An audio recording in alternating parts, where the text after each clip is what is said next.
जिस दिन हमारा देश पाखंडी लोगों के हाथों में लग गया ना, याद रखना सबसे पहला निशाना बनेंगे दलित और दूसरा निशाना बनेंगी महिला। कैसे?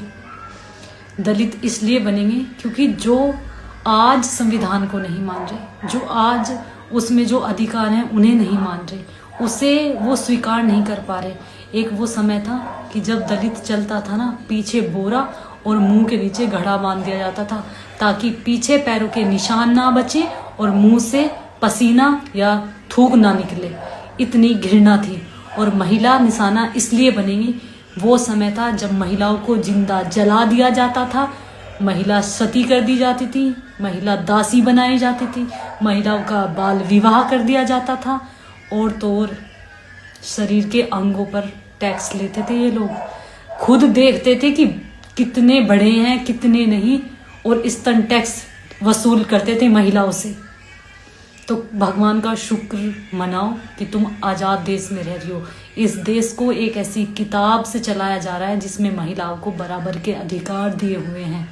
और मैं उन महिलाओं को कहती हूँ जो मेरा विरोध करती हैं। मैंने आज तक कोई पुरुष अपना विरोध करता नहीं देखा, कोई नहीं, मेरे किसी भाई ने मेरा विरोध नहीं करा कभी। लेकिन महिला विरोध करती हैं कि तुम ये ऐसा क्यों बोलती हो, तुम्हें ऐसा क्यों लगता है। तुम पढ़ना, सच्चाई को छुपाया नहीं जा सकता और सच्चाई ज़्यादा दिन छुपाई जाती भी नहीं है। महिलाओं के साथ क्या कुछ नहीं हुआ है, किसने बचाए हम। तुम्हारा भाई सिर्फ तुम्हारी खुद की रक्षा कर सकता है, तुम्हारी पड़ोसन की रक्षा भी नहीं करेगा, वो किसी और की बहन की रक्षा नहीं करेगा।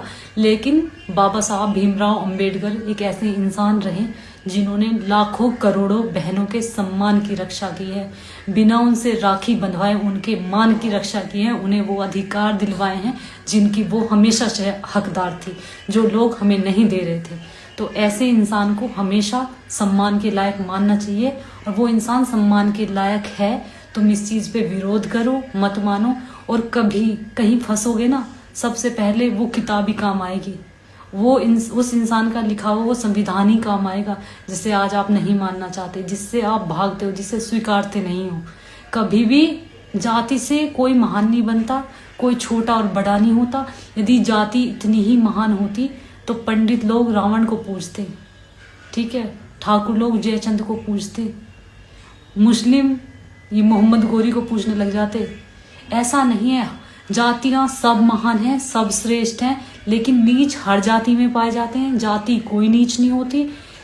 और इंसान की सोच है, हम इस देश में रहते हैं जहां हम भगवान श्री राम को भी पूजते हैं, APJ अब्दुल कलाम की भी इज्जत करते हैं, खान सर जैसे बड़े टीचर की भी इज्जत करते हैं, बाबा साहब भीमराव अंबेडकर की भी को मानते हैं। मैं दिल से मानती हूँ। तो जातियों से ऊपर उभरो, सोच बदलो अपनी। जो इंसान सही है वो किसी भी जाति किसी भी धर्म का हो सकता है, जो सही है वो सही है।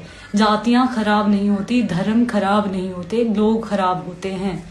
ऐसे लोगों को सपोर्ट मत करो, ऐसे लोगों का खुल के विरोध करो, चाहे वो किसी भी धर्म से आते हो, किसी भी जाति से आते हो। लेकिन जो अच्छे हैं उन्हें तो अच्छा कहना सीखो। सिर्फ तुम इतनी सी बात पे आ जाते हो कि संविधानिक दलित ने लिखा है तो हम उसकी इज्जत नहीं करेंगे। अरे उस इंसान ने सोचो, जो हम महिलाएं खुद अपने लिए नहीं लड़ पाती ना, कभी ना कर पाती, वो उस इंसान ने अपनी किताब में लिख दिया। वो सब अधिकार हमें दे दिए जो हम कभी नहीं ले पाते, कभी खुद के लिए लड़ नहीं पाते। आज की महिलाएं तो एक दूसरे को देख के खुश नहीं है, ये अधिकार दिलवा देती। तो एहसान मानो उस इंसान के। बाकी आप इस बात से सहमत हो या नहीं हो, मुझे कमेंट में ज़रूर बताना।